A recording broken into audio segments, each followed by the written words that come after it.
जी, आज के इस बेहद समृद्धशाली मंच पर स्टेबल आगरा से पधारे श्रद्धेय वर्मा जी, देशभक्ति से ओतप्रोत हमारे आदरणीय कर्नल साहब पंकज सिंह जी, बड़े सहृदय और सौम्य की जो छवि आप निहार रहे हैं, बड़ी सहृदय और सौम्य छवि आदरणीय कर्नल पंकज सिंह जी की, और इस विरासत को न केवल सहेजने बल्कि संवारने में भी जुटे हुए अरसे से ऐसे हमारे आदरणीय श्रद्धेय सुखदेव प्रसाद तिवारी जी बाबू जी को प्रणाम करता हूँ। 120-21 वर्ष की विरासत है, बड़ी गौरवशाली खाती है हमारे बुंदेलखंड की सरस्वती वाचनालय। इस सभागार में हम लोग विराजे हुए, हमारे बहुत अच्छे मित्रमत जिनके पितामह का बड़ा अपूर्व योगदान है स्वतंत्रता आंदोलन में, वो पत्रकार भी थे, सांसद भी थे, विधायक भी थे, कवि भी थे, ऐसे बहुआयामी व्यक्तित्व के धनी थे पंडित ज्वाला प्रसाद जोशी जी। उनके पौत्र आशीष जी इस कार्यक्रम का संचालन कर रहे हैं। इस पूरे श्यामलम के संरक्षक, हम सबके मार्गदर्शक और शारीरिक व्याधियों के बावजूद हम सबका मनोबल बढ़ाने के लिए विराजे हैं प्रोफेसर सुरेश आचार्य जी को प्रणाम करता हूं। कि बगल में शहर की प्रख्यात विदुषी जो देश भर में सागर का नाम रोशन कर रही हैं अपनी कलम से लगातार, डॉक्टर लक्ष्मी पांडे जी को प्रणाम करता हूँ। प्रभा मिश्र जी, माकांत जी के अर्धांगिनी, उनको प्रणाम है। और सजन में रमी हुई लगातार सरस सिंह जी, हमारे दादा शिवरतन जी प्रोत्साहित करने वाले, इस शहर के प्रख्यात कथाकार आशुतोष जी, आदरणीय शशि सिंह सर, देवी सिंह जी, पूरन सिंह जी, हमारी चंचला मैम हीरा सिंह जी, हमारे अंबिका सर, पात्रा जी, और जो सेवानिवृत्त नहीं हो रहे हैं बहुत सारे लोग विराजे हैं और लगातार श्यामलम के माध्यम से सृजन की छटा बिखेर रहे हैं अलग अलग क्षेत्रों में। और चलते फिरते संदर्भ ग्रंथ टीकाराम त्रिपाठी जी को एक रेफरेंस बुक के साथ उनके पास बहुत सारा ज्ञान अलग अलग विधाओं का, साहित्य का, राजनीति का, अलग अलग विधाओं का। चंचला दुबे जी, अतुल जी, मलैया जी, रंजना मैम और इस वीरेंद्र प्रधान जी जो लगातार यूट्यूब के माध्यम से सागर के इतिहास को संरक्षित करने का प्रयास कर रहे हैं। अकेला जी और लक्ष्मी दादा कृष्णा चौरसिया जी, आचार्य जी के गुरु, आप सबको प्रणाम है। नवाथे मैडम और विनोद तिवारी जी, कपिल जी, हमारे श्रद्धेय रमाकांत दादा, ये सब है तो श्यामलम है।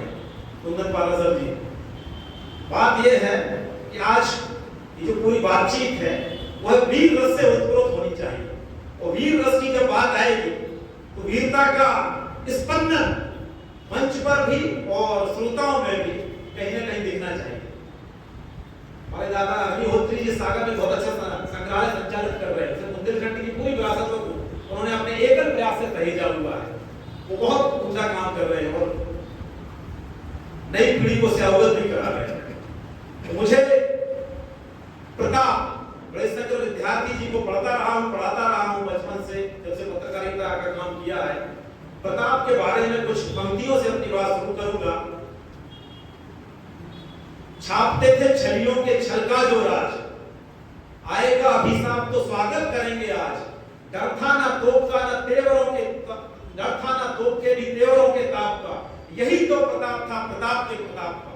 हर एक प्रश्न पर शहादत का खून था, कह न सकी जीभ वो सारा मजबूर था। सत्य उपहार हो असत्य पर प्रहार हो, ऐसा समाचार पत्र ऐसा समाचार।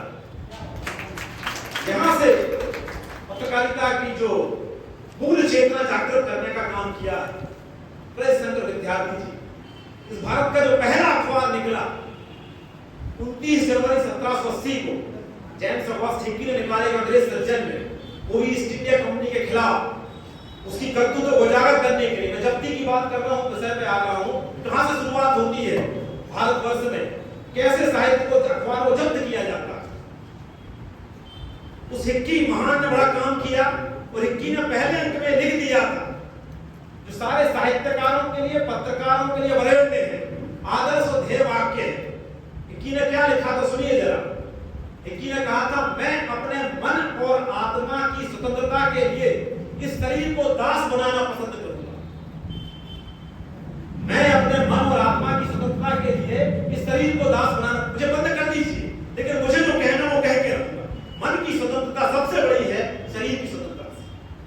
ये हिक्की ने कह दिया, पहला संज्ञानार्थ था। और आप ताज्जुब करेंगे, उसने यह भी लिखा था, यह राजनीतिक और व्यापारिक साप्ताहिक खुला तो सबके लिए है पर प्रभावित किसी से नहीं। और हिक्की को जब लगातार ईस्ट इंडिया कंपनी के खिलाफ लिखना शुरू किया तो हिक्की को इतना बार प्रताड़ित किया गया, उसकी डाक सेवा बंद कर दी गई, जेल में डाल दिया गया, प्रेस जब्त कर लिया गया।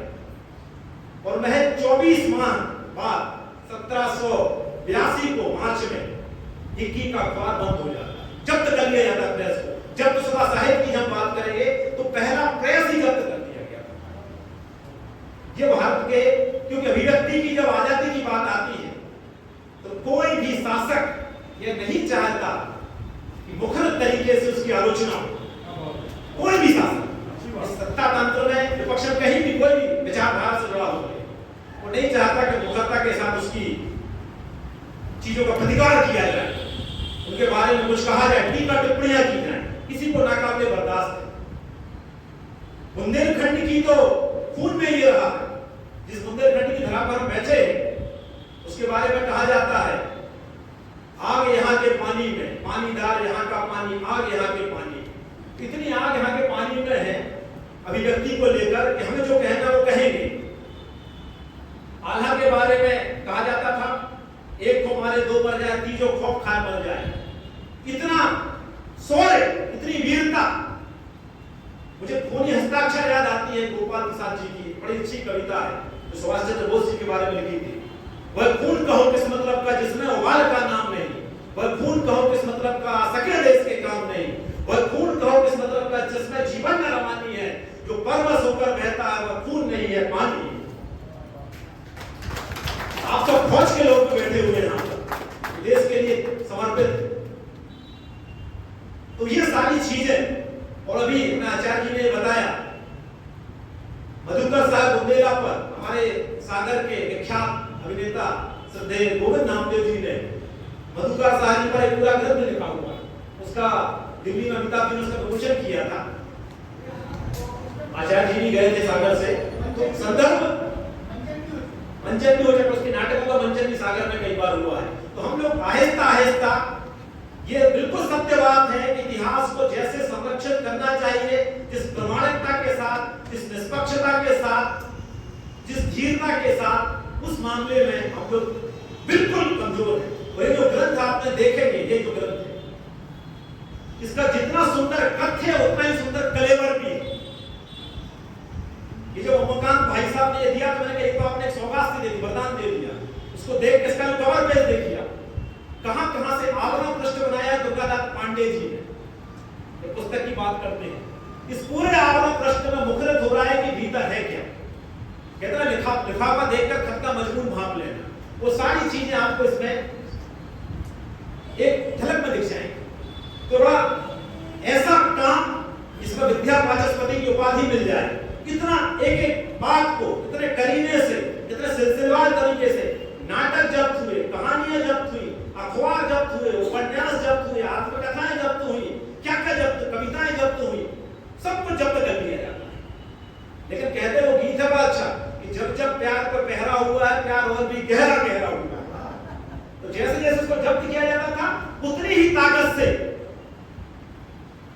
हमारे संपादक गण, पत्रकार गण, पत्रकारों को नायकत्व का दर्जा था, संपादक महानायक कहलाते थे, शब्दों में तेजाबीपन था, विचार बारूद जैसे हुआ करते थे, मतलब झंकृत करने वाला। 2 पन्नों का, 4 पन्नों का एक अनिमल से टाइप सेट में खुरदरे से कागजों पर अखबार निकलते थे। वो चिंगारी, उनमें चिंगारी होती थी। 1857 की क्रांति में अजीमुल्लाह खान साहब ने अखबार निकाला, पयाम-ए-आजादी। पयाम-ए-आजादी अखबार के बारे में यह था कि यदि किसी के हाथ में मिल गया तो बंद या फिर लटका देते थे, अखबार मिलना मत। आज का प्रयागराज, तब का इलाहाबाद, वहां से स्वराज्य नाम का अखबार निकला। उस स्वराज्य में कहा जाता था संपादक की जरूरत है, वेतन क्या था? 1 गिलास ठंडा पानी, 2 सूखी रोटी और हर संपादकीय पर काला पानी। और उस स्वराज्य अखबार में काम करने के लिए संपादकों की कतार लगी रहती थी। आप ताज्जुब करेंगे कि स्वराज्य केवल 2.5 साल चला, उसमें 8 संपादकों ने काम किया और उनको 94 साल और 6 माह की किया था। अखबार चला केवल 2.5 साल, 8 संपादक उसमें नियुक्त हुए, उनको 94 साल की केस सुनाई। तो ऐसे ऐसे अखबार हमारे देश में निकले। उनके नाम देखिए, रणधेरी, चिंगारी, शंखनाद, अलग अलग किस्म के अखबार, मतवाला, स्वराज्य। उन नामों से ही अलग तरह का स्पंदन होता, एक अलग तरह की ऊर्जा, एक अलग तरह की चैतन्यता उन नामों में ही कहीं ना कहीं हमें देखने को मिल जाती है। तो वो सारे के सारे अखबार, मैं कभी कभी ये भी सोचता हूं कि यदि उत्तर प्रदेश ना होता तो क्या होता? उत्तर प्रदेश ना होता तो राम ना होते, शिव ना होते, कृष्ण ना होते। उत्तर प्रदेश ना होता तो तुलसी प्रेमचंद ना होते। उत्तर प्रदेश ना होता तो मदन मोहन मालवीय ना होते, झारखंड के शर्मा जी ना होते, अम्बिका प्रसाद वाजपेयी ना होते, राजस्थान के विद्यार्थी ना होते। हम कितने शून्य में रहेंगे? उत्तर प्रदेश का जो योगदान है वो अपूर्व है, अद्भुत है, अनुपम है। भारतीय साहित्य जगत में, राजनीति में, स्वतंत्रता में, हर एक चीज में उत्तर प्रदेश को आप उठा के देखेंगे, जहां वहां की मेधा, वहां गंगा है, यमुना है, सरयू है, सब कुछ। तो मेधा वो चैतन्यता का क्षेत्र। गोरखपुर, गोरखनाथ का धाम। तो ये सारी की सारी चीजें जब मैं देखता हूं, उत्तर प्रदेश से ही वर्मा जी आए हैं, उत्तर प्रदेश ने ये काम किया। मैं बड़ा स्वीकारोक्ति के साथ कहता हूं कि मेधा के मामले में, ज्ञान के मामले, प्रज्ञा के मामले में उत्तर प्रदेश भारी होता है। अनेक चीजों में, अनेक विषयों पर मैंने महसूस किया। तो वो जो प्रज्ञा है, वो जो मेधा है, हम भी यूपी से कहीं ना कहीं है। मैं सरयू पार हूं, सरयू पार से आया हूं, कोई कानपुर के तो कानपुर से आया है, सब कहीं ना कहीं आए तो वहीं से है अधिकतर। तो वो सारे के सारे जो गुण सूत्र है वो हमें वहां पर मिलते हैं। भारतीय पत्रकारिता में शहादत की बात है, आप जितने भी साहित्यकारों को उठा के देखेंगे, जितने भी पत्रकारों के नाम लेंगे, उसमें से अधिकतम आपको मिलेगा कि वो पत्रकार भी। लोगों को पता नहीं कि भीमराव अंबेडकर ने 5 अखबार निकाले, बाबा साहब ने समता निकाला, जनता निकाला, मूक नायक निकाला, प्रबुद्ध भारत और बहिष्कृत भारत। 5 अखबार भीमराव साहब को, उनके बारे में पता नहीं लोगों के लिए, ये पत्रकार भी थे। लोकमान्य तिलक साहब ने केसरी निकाला, मराठा निकाला। और प्रताप जो था विद्यार्थी का, वो तो शरणस्थल ही होता था। सरदार भगत सिंह की सजा काटने वहां पर आते। तो कितने जगहों पर कितने तरह से प्रताड़ित किया गया अखबारों को, पत्रिकाओं को, लेकिन उस सब के बावजूद, और मैं बहुत विनम्रता के साथ, क्षमा याचना के साथ ये भी स्वीकार करके इस मंच से कहूंगा कि जो ये कहते हैं कि देती हमें आजादी बिना खड़क बिना ढाल, ये बहुत अर्धसत्य है, बहुत अर्धसत्य है। कितनी कुर्बानियां हुई आपको पता नहीं, कितनों को तोड़ के मुंह छुड़ा दिया आपको पता नहीं, कितने मंगल पांडे और शहीद हुए आपको पता नहीं, कितना बड़ा रिकॉर्ड है, उसको आप कैसे गुजरा सकते हैं उस रिकॉर्ड के लिए? ऐसा नहीं हुआ है कि हम बड़ा खड़ा को बिना उसके आजाद हुए। कितने लोगों को जब्ती का, बंदी का, कोठरियों का, चाहे वो सावरकर हो, चाहे भगत सिंह हो, कितने लोगों ने कुर्बानियां दी। ये सब हमारे जो सेना के बैठे हुए रणभंगुरे, ऐसे कितने लोगों ने 1962 के युद्ध में, 65 के युद्ध में, पर करगिल के में, मुझे पता चला कि करगिल के युद्ध में भी आदरणीय पंकज सर, हमें उमाकांत भाई साहब ने बताया था, तो उसमें भी आपकी भूमिका रही। ऐसे कई लोगों ने अपने अपने तरह से जो आहुतियां दी हैं, उस सब के कारण आज ये देश खड़ा हुआ है और देश समृद्ध। कुछ बातें मैंने नोट डाउन की थी, तो थोड़ी सी बातें छूट न जाए, क्योंकि तथ्यों की बात है। तो आधुनिक पृष्ठ की बात है। वो दूसरी बड़ी बात, इस पूरी पुस्तक में सबसे अच्छी बात जो है, अभी 1100 रुपए इसकी कीमत है।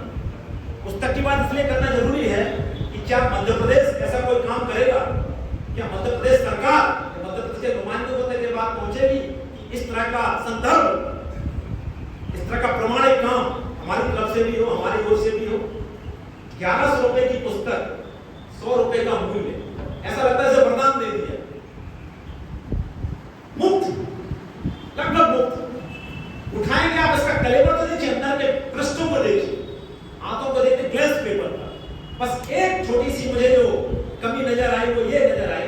आप संपादक मंडल से जुड़े हैं, थोड़ी सी कमी ये थी पुस्तक में, इसका फॉन्ट साइज है कई जगह बहुत ही छोटा है, वो बहुत पठनीय नहीं हो पा रहा है। इसका संपादकीय तो बड़ा पठनीय है, लेकिन अंदर के जो पृष्ठ हैं उसमें फॉन्ट साइज मुझे लगता है 8 या 9 का दे दिया और भी। तो वो जो फॉन्ट है अचानक से कोई पाठक देखेगा उसको पढ़ने में शायद उस ढंग से ना आए। फिर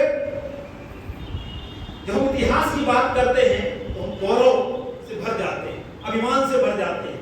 लोग कहते हैं कि भारत ने समर्पण कर दिया अंग्रेजों के सामने, ऐसा नहीं हुआ। हम लगातार लड़ते रहे, चाहे वो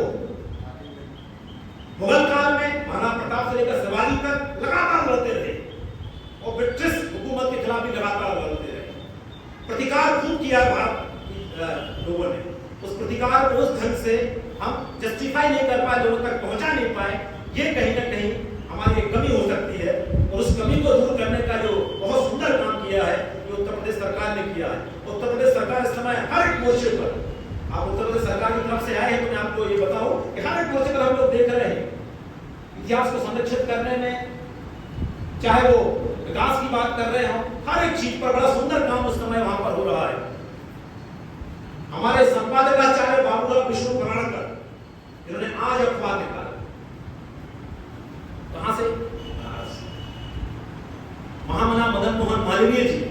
अब तो ये संकट है कि आप किससे कहेंगे भारतीय आत्मा, और किससे कहेंगे महामना, और किससे कहेंगे लोकमान्य। आजादी के 76-77 वर्षों में हमारे पास एक भी ऐसा नाम नहीं है जिसके आगे हम एक भारतीय आत्मा लगा दें, जिसके आगे राष्ट्र कवि लगा दें दिनकर। ऐसा एक भी बड़ा नाम उभर के नहीं आ रहा। ये संकट का विषय भी, एक सोचने का विषय भी हम सबके लिए। तो ऐसा बहुत सुंदर है सहयोग के पुस्तक में, जितनी अच्छी पैकेजिंग है उतना ही अच्छा अंदर, आप निराश नहीं होंगे। इस पुस्तक को अगर आपने पढ़ना शुरू किया ना, अंत तक प्रेमचंद जी ने 3 जगह उसमें जिक्र किया। मुंशी प्रेमचंद जी सोचे बदल, वो पत्रकार भी थे, वो भी पत्रकार थे मुंशी प्रेमचंद। तो हर एक विधा में जो भी आप नाम लेंगे, मैं खुद उसका नाम दूंगा कि इसने पत्रकारिता में क्या, गांधी जी के बारे में आप जानते हैं, नवजीवन, यंग इंडिया, हरिजन, 3 अखबार निकाले। उन सबका पत्रकारीय योगदान वो इसलिए ज्यादा वरीयता है, इतना महत्वपूर्ण है कि पत्रकारिता के माध्यम से चेतना जागृत करने का काम हो रहा है समाज में। देखिए, एक मोर्चे पर समाज सुधारक काम कर रहे थे, एक मोर्चे पर राजनेता काम कर रहे थे, शिक्षक भी काम कर रहे थे, पत्रकार और वकील भी काम कर रहे थे।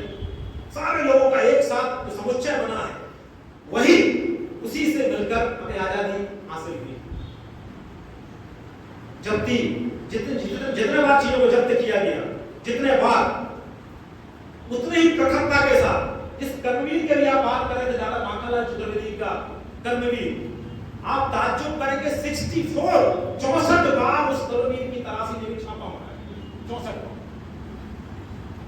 इस सागर में आप जहां बैठे हैं, यहां से एक फलनाक दूरी पर आप घाट चढ़ेंगे, मास्टर बलदेव प्रसाद ने मध्य प्रदेश का पहला दैनिक 11 जून 1923 को निकाला था, प्रकाश पहला अखबार निकला था दैनिक। फिर भाई अब्दुल गनी जी का जैसे जिक्र किया आशीष जी ने, देहाती दुनिया समालोचन, 2 बड़े क्रांतिकारी अखबार उन्होंने निकाले, और 52 वर्षों तक निकालते रहे लगातार वो भाई अब्दुल गनी जी, देहाती दुनिया, उनका बड़ा अद्भुत योगदान। यहां से करंट भी निकला, करंट हंटर निकला, अनेक अखबार यहां से निकले। आशीष जी के पितामह दादाजी हैं, उन्होंने विंध्य केसरी निकाला। तो वो सारे के सारे अखबार, ये सब निर्झरियां थी, ये धीरे धीरे बनती थी, गंगा बनती थी, फिर सैलाब लाती थी, यहाँ से कुछ निकलेगी, वहां से कुछ निकलेगा, यहाँ से कुछ, तो ये धीरे चलता रहा पूरा। और ये सब मिलकर ही इस देश को आज जो खड़ा देख रहे हैं, इसमें इस सामने खंडी सब हुआ बकोली के पुल, यहाँ पर सीधा लटका दिया जाता था, आपको पता है यहाँ का इतिहास, फांसी, सीधी फांसी हुई। इतने लोगों ने कुर्बानियां दी, इतने लोगों ने शहादतें दी, उस सब के बावजूद कितने अखबार जब्त किए गए, कितना वो बंदी का सामना करना पड़ा। हमारा पहला हिंदी का अखबार निकला 30 मई 1826 को, उदत्त मार्तंड, पंडित जुगल किशोर शुक्ल ने निकाला कलकत्ता से। वो भी मुश्किल 11-12 महीने अखबार निकालकर बंद हो गए, उनकी आर्थिक समस्याएं थी, नहीं चल पाए। तो आप उस दौर में जरा एक बार अपने को थोड़ा टाइम मशीन में ले जाके देखिए, पीछे जाइए और वो कल्पनाएं कीजिए कि जब ना मोबाइल, ना कंप्यूटर, ना बिजली की व्यवस्था, ना परिवहन की व्यवस्था, साइकिल पे बढ़ रहा है, छुप छुप के बढ़ रहा है, उस तरह दौर में जाइए तो संगीनों के साए में अखबार बढ़ रहे हैं, चुपचाप चुपचाप, और वहां से धड़क रही है क्रांति की ज्वाला। अंग्रेज इसी जब तक करते थे, घबराते थे। तभी तो अकबर इलाहाबादी ने कहा था, खींचो ना कमानों को, न तलवार निकालो, जब तोप हो मुकाबले तो अखबार निकालो। तोप को अखबार के मुकाबले क्यों कहा गया? कभी वो कह रहा कि तोप अखबार के मुकाबले, लेकिन तोप भी घबराती थी यदि आपके सामने अखबार, ये अखबार की ताकत हुआ करती थी, क्योंकि अखबार को निकालने वाले वो लोग थे जो उसी में रचे बसे, उसके पर्यवेक्षक नहीं थे, उसके हिस्से थे। इसे जितने भी अखबार निकले उनमें जो ऊष्मा थी, आज आप देखिए 18 पेज का अखबार देखते हैं, 16 पेज का ग्लास पेपर है, रंग बिरंगा है, लेकिन उसको पढ़ने वाला ऐसा रख देते, ऐसा रख देते। एक शब्द, एक शीर्षक, एक खबर, एक आलेख आपके अंदर कुछ झकझोरता सा नहीं। वो झकझोरने की जो बात है, टीवी पर आप 8 घंटे न्यूज देखते हैं और झकझोरता नहीं है कोई आपके लिए, कोई वैचारिक तरीके से आपको स्पंदित करने की स्थिति में क्यों नहीं है? कोई पत्रकार, कोई वक्ता, कोई लेखक, लोग ऐसे अजीब से निर्जीव समाज में जी रहे, अजीब से अचेतन से समाज में जी रहे। उस समाज को जागृत करने के लिए इस तरह के जब दस्तावेज आएंगे तो हमारी जो नई पीढ़ी है, खासतौर पर नई पीढ़ी तो बिल्कुल कटी फटी इन चीजों से, उसको बड़ी जिम्मेदारी है। नई बिटिया बैठी है, इनको तो पता चले क्या क्या हुआ था, कैसे मिला है ये सब, कैसे मिला हमारे लिए ये सब। जब तब उसका एक मूल्य समझेंगे आजादी का, तब कुर्बानियों का मूल्य समझेंगे। तो इस तरह के आयोजन, उमाकांत भाई साहब ने जो आयोजन किया है आज का, जो उनका बड़ा महत्वाकांक्षी आयोजन है, कई दिनों से उसको लेकर उथल पुथल हो रही उनके दिमाग में, कई दिनों से उनके मन में था कि हम एक बहुत सुंदर सा, एक बहुत सार्थक सा आयोजन करें। आयोजन तो करते रहते हैं, गुणवत्ता युक्त आयोजन करें। तो गुणवत्ता युक्त आयोजन की शर्त भी ये है कि गुणवत्ता युक्त श्रोता भी रहे। लोग बैठे गुणवत्ता युक्त श्रोता है, उनको प्रणाम करता हूँ। तो ये सारी की सारी बातें हैं, किताबों के मोचन अपनी जगह है, लेकिन आज का जो आयोजन है कई मामलों में अनूठा है, वंदनीय है, स्मरणीय रहेगा हम सबके लिए। उसके लिए उमाकांत जी, उनकी पूरी टीम के लिए कृतज्ञ हूँ, अभिनंदन करता हूँ, प्रणाम करता हूँ। आपने मुझे बहुत गौर से सुना, इसलिए आपको प्रणाम करता हूँ। धन्यवाद। दीदी को उन शब्दों के लिए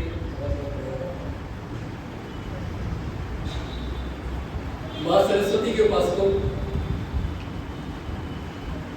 मंचासीन विभूतियों और सभागार में उपस्थित प्रबुद्ध देवी और सज्जनों, आप सबको मेरा प्रणाम।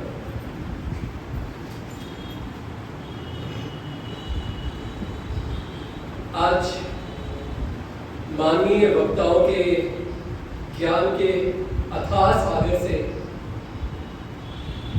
टपकी हुई सुधा की कुछ बूंदें जिनका मैं सेवन कर सका,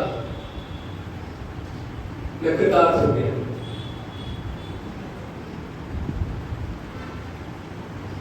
मैंने बोलने के लिए कुछ तैयारी की थी, परंतु इतना अधिक और इतना ज्ञानमय पहले ही कहा जा चुका है कि मेरे कहने के लिए कुछ अधिक बचा नहीं। फिर भी बुंदेलखंड की धरती पर वीर और वीरांगना बुंदेलियों के बीच मेरा यह प्रथम संबोधन है, और विषय भी कितना उत्कृष्ट, जब्तशुदा साहित्य और अपने इतिहास को सही दृष्टि से देखना। कुछ सप्ताह पहले आदरणीय श्री मिश्र जी ने जब मुझे इस पत्रिका का यह अंक दिखाया तो मैं रोमांचित हो गया।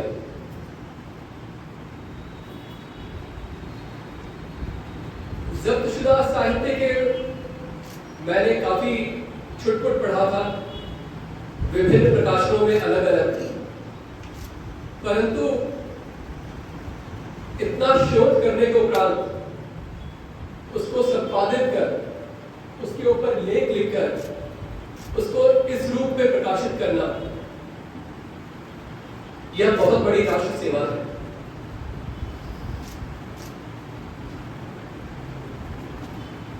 मेरे पिताजी, जिन्होंने भारत के तीनों बड़े युद्ध सन 62, 65 और 71 का लड़ा है, उन्होंने बचपन में मुझे एक पुस्तक दी थी।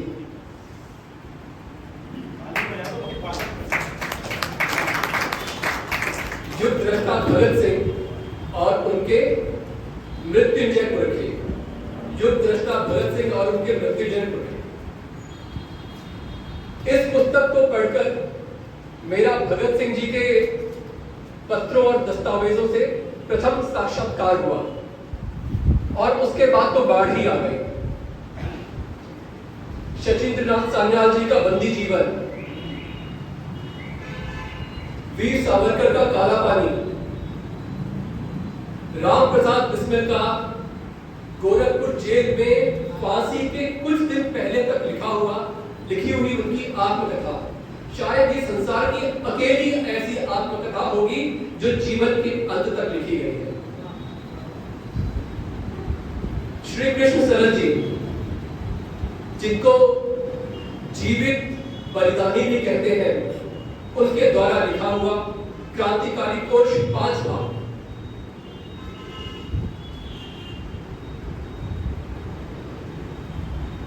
वचनेश त्रिपाठी जी का क्रांति के वेद, जो बड़ा ही अद्भुत संकलन है। और मैंने पढ़ा जब्तशुदा नज़्में। यह सत्य है, बिल्कुल सत्य है कि हमारे क्रांतिकारियों द्वारा अपने खून की स्याही से लिखे हुए ये अक्षर भारत के विद्रोह के विजय गान बन गए,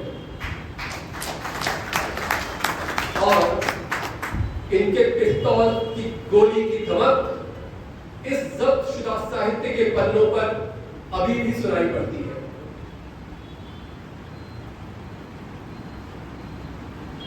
मैं केवल उस विषय पर अभी प्रकाश डालना चाहूंगा जिसमें हमारे उन क्रांतिकारियों ने,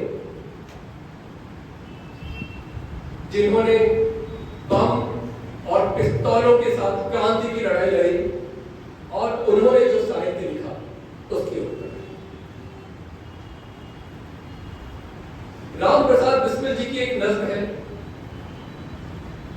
हम भी आराम उठा सकते थे घर पर रहकर, हम भी आराम उठा सकते थे घर पर रहकर, हमको भी पाला था मां बाप ने दुख सह सह कर। वक्त रुखसत पे, वक्त रुखसत इतना भी न आए कहकर, गोद में टपके जो आंसू रुख से बहकर। यह केवल नज्म नहीं है, ये हमारे क्रांतिकारियों का आत्मबल है, प्रबल आत्मबल है। यह सब जानते समझते हुए, भली भांति जानते समझते हुए कि क्रांति की राह पर चलकर, क्रांतिकारी साहित्य लिखकर वे न केवल अपने लिए परंतु अपने पूरे परिवार के लिए ब्रिटिश हुकूमत की यातनाओं को आमंत्रण दे रहे हैं। वे ये वीरोचित कर्म करते रहे। इस वीरोचित शब्द की व्याख्या मैं थोड़ा आगे करूंगा। और दूसरी बात कि ये क्रांतिकारी कई गुणों से संपन्न थे। नवयुवकों के खून में जो इतनी उमंगे तरंगे मारती हैं, उनको क्रांति की राह पे लाना और सर्वस्व बलिदान करने के लिए प्रेरित करना आसान नहीं है। ये क्रांतिकारी जो एक हाथ में पिस्तौल थामे रहे और एक हाथ से इतना उच्च कोटि का साहित्य लिखा। मुंशी प्रेमचंद जी को तो हमने वह स्थान दे रखा है, परंतु राम प्रसाद बिस्मिल, अशफाकुल्लाह खान, सरदार भगत सिंह, इन जैसे क्रांतिकारियों ने जो नज़में लिखी हैं, जो गजलें लिखी हैं, जो इनके शेर हैं, उनके भाव कितने गहरे, उनमें शब्दों का चयन, मैं कहूंगा कि अगर इनके साहित्य को, इनकी रचनाओं को साहित्य के तराजू पर तौलने की कोशिश की जाए तो इस साहित्य की गुरुता वह तराजू नहीं उठा पाएगा।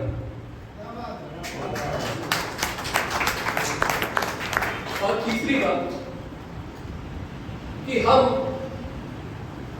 इन क्रांतिकारियों को क्षणिक आवेश में पिस्तौल और बम चलाने वाले नौजवान न समझें।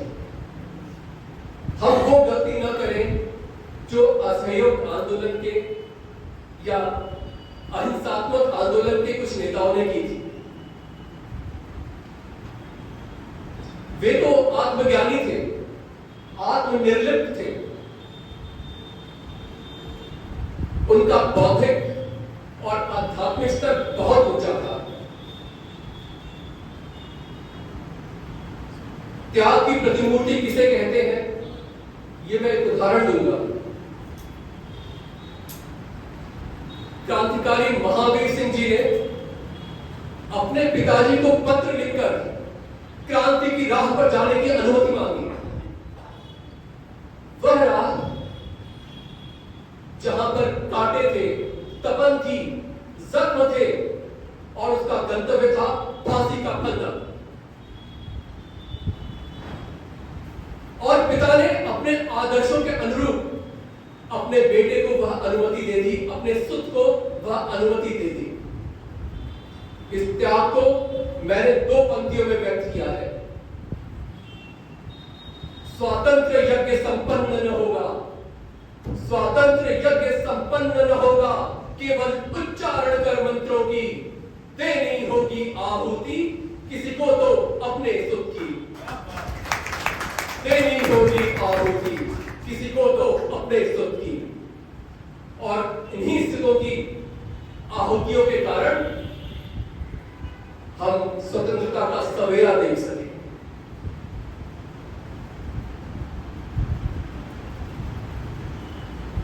परम श्रद्धेय दुर्गा भाभी, दुर्गा देवी बोहरा जी ने लिखा है कि इन क्रांतिकारियों का फांसी की कोठरी में गाया हुआ गीत हमारे लिए गीता बन गया। इस सत्य से, इससे अधिक सत्य कुछ हो नहीं सकता। निष्काम कर्म, आत्मा की अमरता को समझने वाले, हर प्रकार के मोह मात्सर्य के बंधन को तोड़ चुके ये क्रांतिकारी ही वास्तव में महात्मा थे, धर्मात्मा थे। और यहीं से शुरू होता है हमारा कर्तव्य। आपने इतना शोध करके इस साहित्य को प्रकाशित किया, संपादित किया, अब है हमारे कर्तव्य। हम अपनी सभ्यता को, अपने संस्कारों को, अपनी परंपराओं को समझें। हमारी भूमि वीरांगना और वीरों की धरणी है। हमारे आराध्य, हमारी देवियां, दुर्गा देवी, माता काली, प्रभु श्री राम, श्री कृष्ण, ये क्या संदेश देते हैं? रावण ने दुष्टता की, उसका लंका समेत नाश। और द्रौपदी का अपमान हुआ तो दुशासन की भुजा उतारकर उसकी छाती काट उसके लहू से अपनी प्यास बुझाई। पलायनवाद, निशस्त्र हो आत्मसमर्पण और स्वार्थ से उपजी हुई बुरीता, स्वार्थ जनित डर, ये हमारे संस्कारों का हिस्सा नहीं है।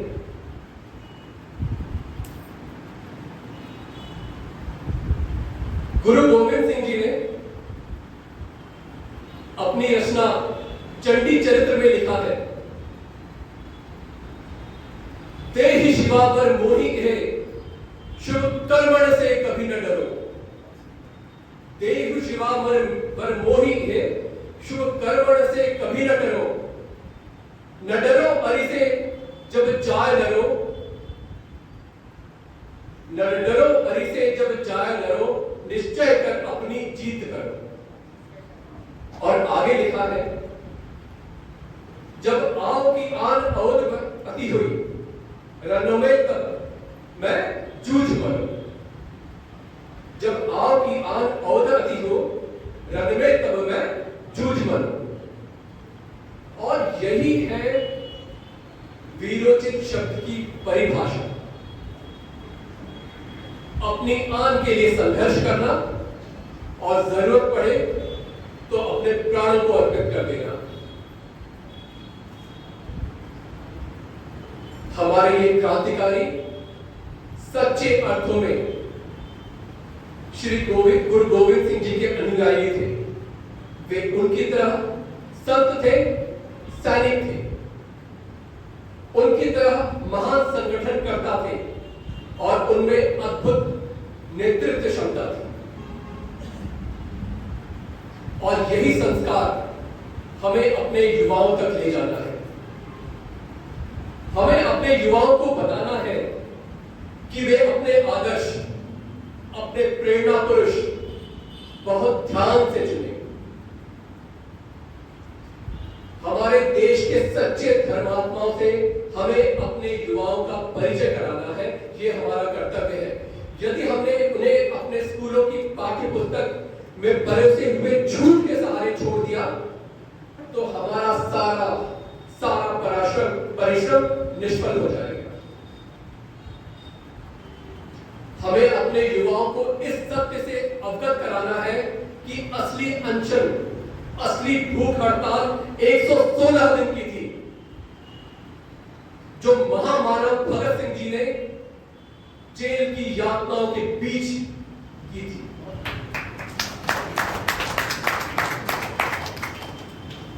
हमें उन्हें यह बताना है कि गोली लगने के बाद मुख से हे राम निकला था, इस बात पर प्रश्न लग सकता है, परंतु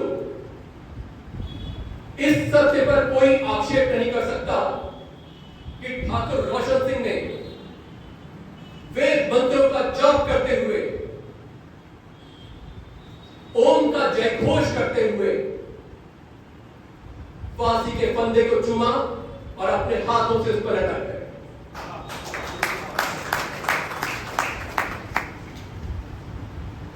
हमें उन्हें बताना है कि असली महात्मा सूफी अम्बा प्रसाद जैसे क्रांतिकारी थे, जिन्हें जेल में गोली मार देने का आदेश हुआ। जेल की सीखों के पीछे वे पालथीमार समाधि में बैठ गए और अपने प्राणों को त्याग दिया, इसके पहले कि अंग्रेज उन्हें गोली का उपहार देते।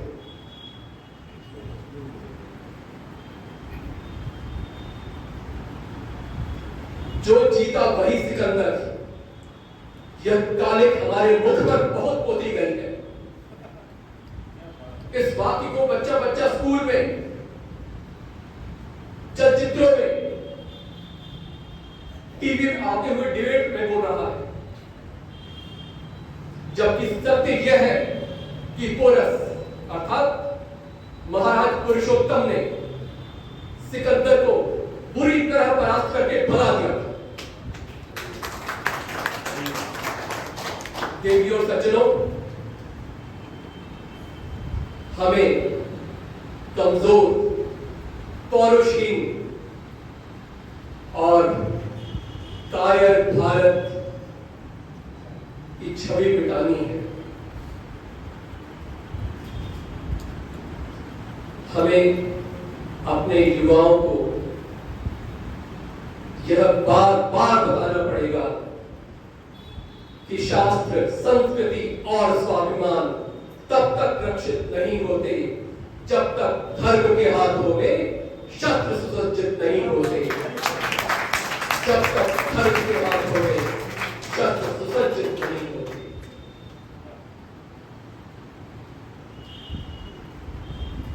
आप सबने यहां मुझे आमंत्रित किया, मेरी बातों को ध्यानपूर्वक सुना, यह सम्मान दिया। मैं हृदय की गहराइयों से आपका कृतज्ञ हूं। श्यामलव और बुनियाद संस्था का मैं आभारी हूं। यही मैं अपनी बात को विराम दूंगा और आपसे अनुमति चाहूंगा। धन्यवाद।